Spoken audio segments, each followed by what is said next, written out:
There's QLab, basically where all of our sound effects come from. And now I'm going to do what Dave asked me to do, which was to put a high-pass filter on one of our speakers. So we go to EQ, we get the handy-dandy little thing happening here, and I will choose. So downstage right, select it. Oh, look at that EQ edit on that. So that's the EQ that's on there. But now we're going to make it sound like an actual radio.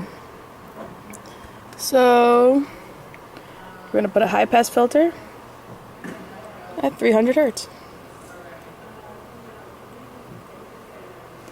And that's how it's done. And then I got to save it.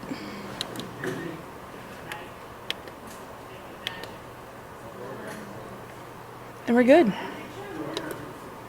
So now there is an EQ on that speaker that will make it sound more like a radio. I know you guys were really excited to see that.